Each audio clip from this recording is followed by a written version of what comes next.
बस की आत्मकथा।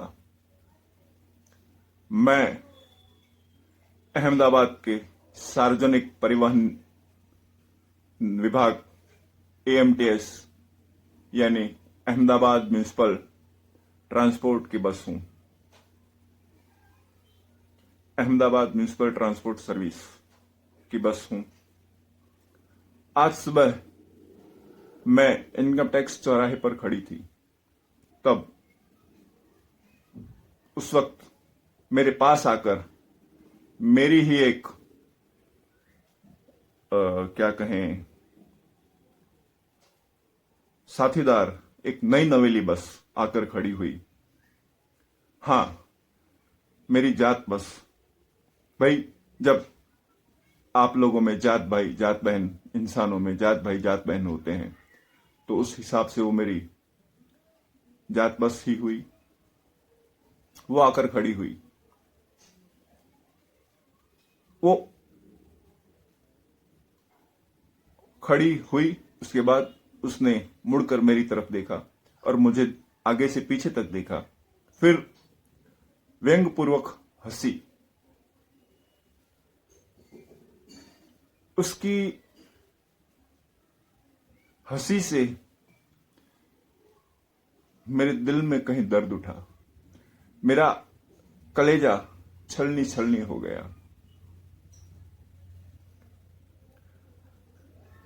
हालांकि आज मैं जैसी दिखती हूं, उस पर कोई न हंसे तो बड़ी बात है, लेकिन जब कोई अपना ही जात भाई जात बहन, देश भाई देश बहन हंसता है, तो दिल में कहीं हुक उठती है, पीड़ होती है, और वो बहुत गहरी होती है।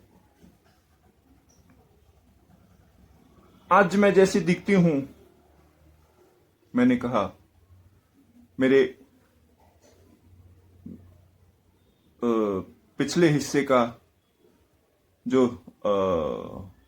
ऊपर जो था, पिछले हिस्से पर वो सब कुछ निकाल दिया गया है। ड्राइव इन की कैबिन और उसके पीछे थोड़ा सा हिस्सा है जहां छत है, बाकी पूरी बस खुली है, ओपन एयर है।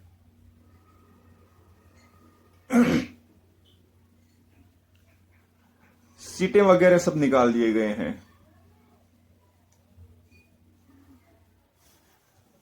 तो मुझे उसकी हंसी से दर्द तो हुआ, लेकिन मुझे मेरे सुहाने दिन भी याद आ गए। मुझे मेरा जमाना याद आ गया, जब मैं भी मुसाफिरों को लाने और ले जाने का, बल्कि मैं कहूंगी उनके मंजिल तक पहुंचाने का कार्य करती थी।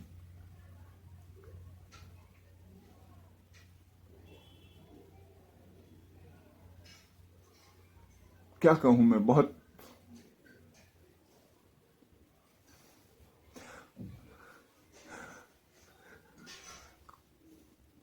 गहरा दर्द जब होता है ना,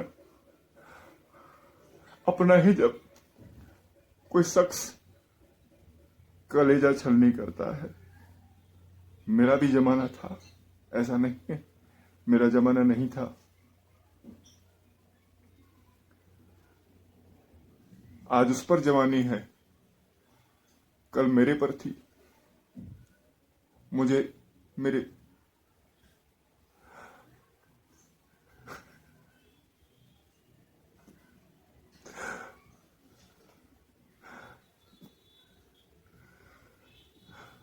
सुहाने दिन याद आ गए। कितने भव्य और सुहाने दिन थे जब मैं फैक्ट्री से निकलकर अहमदाबाद के एएमटीएस में शामिल हुई थी। कई वर्षों पहले की बात है ये। तब अहमदाबाद के जैसा अहमदाबाद नहीं था, बहुत अलग था, बहुत अलग था। मैंने तो सिर्फ फैक्ट्री की दुनिया देखी थी। मैं अहमदाबाद को देखकर, शहर को देखकर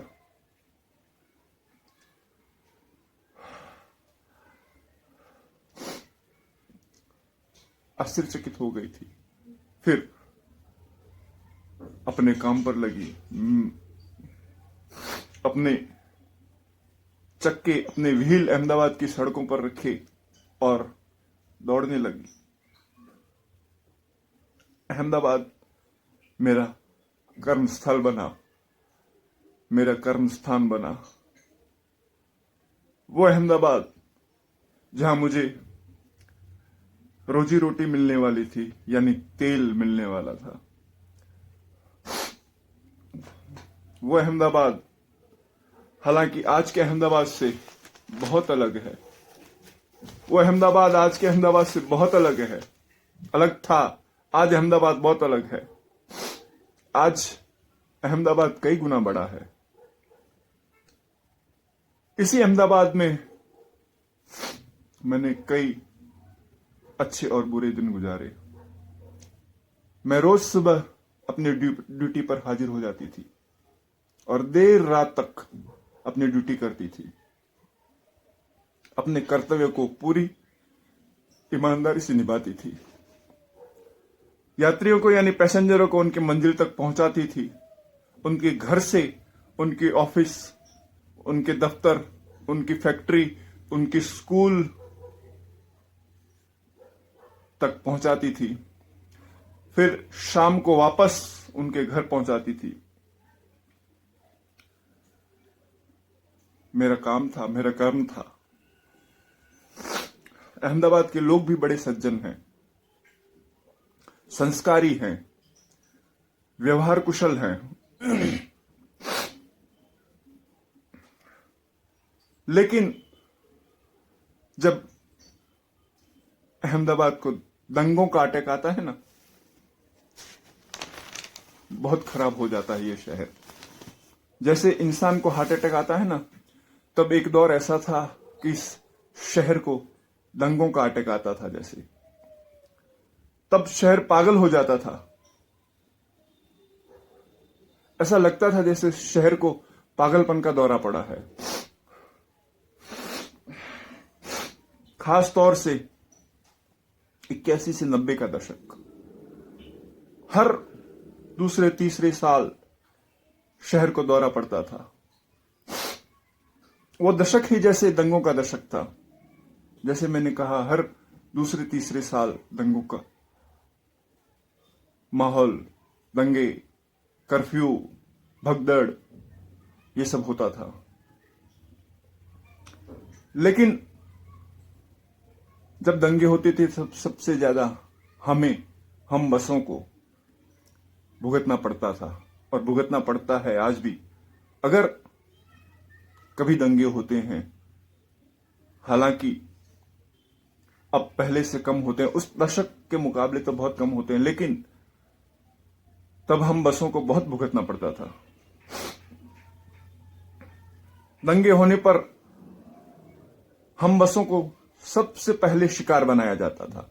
जैसे कहते हैं ना, गरीब की जोरू सबकी भाभी, तो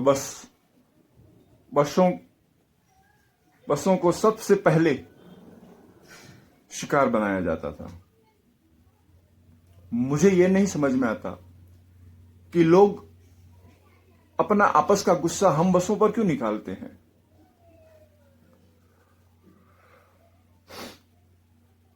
खैर, ऐसा नहीं है कि अहमदाबाद ने मुझे दुख ही दिए हैं, आनंद के पल भी दिए हैं, खुशी के पल भी दिए हैं। अहमदाबाद की इस धरती ने मुझे खुशियां भी बहुत दी है। अहमदाबाद के सबसे पुराने पुल, यानी कि पुराना नाम जिसका एलिस ब्रिज था और आज जिसका नाम विवेकानंद ब्रिज है,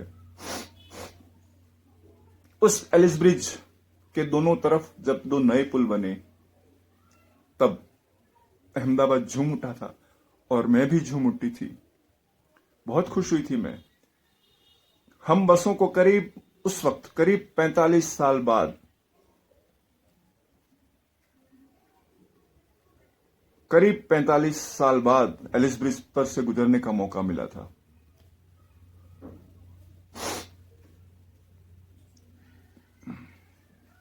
मगर अफसोस, कुछ ही महीनों बाद किसी तकनीकी कारणों से हमारा वहां से गुजरना बंद कर दिया गया। लेकिन उस दिन अहमदाबाद जैसे झूम उठा था। एलिस ब्रिज को बहुत खूबसूरती से, बहुत शानदार सजाया गया था। और सच कहूं, मैंने जब पहली बार एलिस ब्रिज को देखा था ना, उस वक्त सजा हुआ, मैं जैसे उसके प्यार में पागल हो गई थी, क्योंकि मैं ही वो पहली बस थी जिसने बरसों बाद एलिस ब्रिज की सड़क पर अपने चक्के रखे थे। वो मैं थी, वो पहली बस मैं थी जिसने बरसों बाद, करीब करीब आधी सदी के बाद, एलिस ब्रिज की सड़क पर अपने चक्के रखे थे। वो मैं थी। वो दृश्य मैं कभी नहीं भूल सकती, कभी नहीं भूल सकती।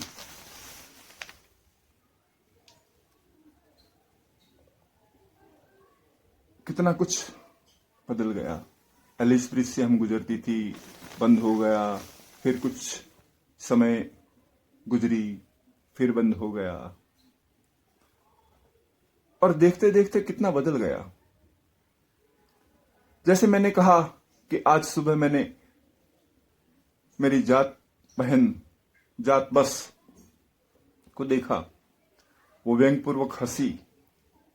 उसके पास इतनी फैसिलिटी है, उसमें इतनी सुविधा है, वो इतनी अपडेट हुई बस है कि उसका हंसना भी गलत नहीं था। मेरे जमाने में बसों में रोशनी के लिए बल्ब होते थे। मेरे जमाने में बसों में रोशनी के लिए बल्ब होते हैं, आज ट्यूबलाइट होती है। मैं उस वक्त लाल बस कहलाती थी। आज बसें सिर्फ लाल नहीं रही, और भी कई रंग है बसों में। एक दो रंग है, लेकिन लाल से अलग रंग भी है। ऐसा नहीं है कि बसें सिर्फ लाल ही है। हां, आज की कुछ बसें ऐसी है जो शहर के बीचों बीच, जिनके लिए एक अलग से मार्ग बनाया गया है। वो भी एक तरह से हमारी ही कैटेगरी की बसें हैं, हमारी ही जात बहन, जैसे मैंने कहा। वो है बीआरटी। वो रूट भी काफी, वो मार्ग भी काफी चौड़ा होता है। और आज की जो लाल बसें हैं, उनमें भी दरवाजा बहुत चौड़ा होता है और बस के बीचों बीच होता है। हमारे जमाने में बसों में दरवाजे आगे और पीछे होते थे, और आगे जो दरवाजा होता था वो भी एकदम आगे नहीं होता था। ड्राइवर की कैबिन एकदम अलग होती थी। दरवाजे के बाद एक सीट होती थी पूरी लंबी, और उसके बाद ड्राइविंग की कैबिन में कोई जा नहीं सकता था उस वक्त। आजकल की बसों में रेडियो भी होता है। हमें ये सुविधा नहीं मिली थी। हमें संगीत के साथ कार्य करने की सुविधा नहीं मिली थी। मैं पेट्रोल से चलती थी, आज वो भी बदल गया है और बदल रहा है धीरे धीरे। कितना कुछ बदल गया है। लेकिन हां, मुझे गर्व है, बहुत गर्व है। मैंने पूरी ईमानदारी से अपना कर्तव्य निभाया है, और मुझे मेरे चालक, मेरे साथी जो मिले हैं, वो भी बहुत ईमानदार मिले हैं, बहुत कर्तव्यनिष्ठ साथी मिले हैं। एक बार तो ऐसा हुआ था कि मैं सड़क पर जहां खड़ी थी ना, तो बिल्कुल मेरे बीचों बीच, यानी मेरे अगले और पिछले चक्के के बीचों बीच में खड्डा पड़ गया था, जिसे गुजराती में भुआ कहा जाता है, हिंदी में खड्डा। बहुत बड़ा खड्डा पड़ गया था। मैं वहां से हिल नहीं सकती थी। लेकिन उस स्थिति में भी मेरा साथीदार चालक बस को छोड़कर नहीं गया तब तक, जब तक एक शख्स को बस में से उतरने के बाद उसने सकुशल नहीं देख लिया। और ये कार्य संपन्न हुआ था फायर ब्रिगेड की मदद से। लेकिन जब तक एक पैसेंजर उतर के सकुशल रोड पर चला गया, तब तक वो चालक ब्रेक पर पैर रखकर अपनी सीट पर बैठा रहा ताकि बस हिले नहीं। और उसके बाद वो बस से बाहर आया और उसे भी तकलीफ हुई, लेकिन उसने अपना कर्तव्य निभाया। ऐसे ईमानदार साथी मुझे मिले हैं, मैं गर्व करती हूं। आज भी वो जब याद आता है ना, माहौल तो रोंगटे खड़े हो जाते हैं मेरे, कि जिंदगी कैसे कैसे इम्तिहान लेती है। एक बार जब मैं रोड पर चल रही थी, तब क्या कहूं मैं, दंगाइयों ने घेर लिया था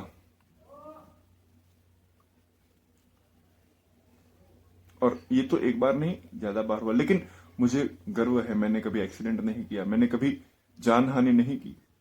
इतने साल मैंने सर्विस की, अहमदाबाद की सेवा की, अहमदाबादियों की सेवा की, लेकिन मैंने कभी जानहानि नहीं की। बल्कि एक बार तो दंगों के दौरान मुझे जला दिया गया था। मेरी सीटों में आग लगा दी गई, मुझे मेरे चक्के, टायर जला दिए गए, कांच तोड़ दिए गए। तब एक मुझे ऐसा लगा जैसे मैंने उस स्त्री की पीड़ा को समझा। मुझे लगा जैसे मेरे पर बलात्कार हो रहा है। इसलिए मैंने कहा था कि ये जब पागल हो जाते हैं ना अहमदाबाद के लोग, वैश्य बन जाते हैं। क्या मिला है उन्हें और क्या मिलता था उस वक्त? क्या मिल गया एक बस को तोड़कर, एक निरीह बस को तोड़कर जो अपना कर्तव्य निभा रही थी? क्या मिल गया था उन्हें? जलाकर, मुझ पर बलात्कार करके, मेरी सीटें फाड़कर क्या मिल गया? लेकिन मैंने दंगाइयों को माफ कर दिया है। हाँ, मैंने माफ कर दिया है उन्हें, क्योंकि मैं जानती थी कि वो अपने रास्ते से भटके हुए शख्स है और सही रास्तों को मुझसे ज्यादा कौन जानता है। एक बस से ज्यादा सही रास्ते को कौन जानता है? दावा है मेरा, कोई नहीं जानता। बरसों तक मैं अहमदाबाद की सड़कों पर भटकी हूं, लोगों को सही मार्ग पर पहुंचाया है, सही मंजिल पर पहुंचाया है। सही रास्ता कौन सा है मुझसे ज्यादा कोई नहीं जानता, हम बसों से ज्यादा कोई नहीं जानता। और अब अपना कार्य करते करते, अपना कर्म करते करते जीवन के आखिरी पड़ाव पर हूं, बिल्कुल आखिरी पड़ाव पर हूं। एक यात्री बस के रूप में तो मुझे पहले ही रिटायर कर दिया गया है। अब पानी की टंकी ढोने के काम आती हूं, वो काम करती हूं, वो काम मेरे हिस्से में है। और कुछ दिनों बाद इस कार्य से भी मुझे निवृत्ति मिल जाएगी और जल्दी ही मुझे बसों के श्मशान यानी स्क्रैप यार्ड में भेज दिया जाएगा, और जहां मुझे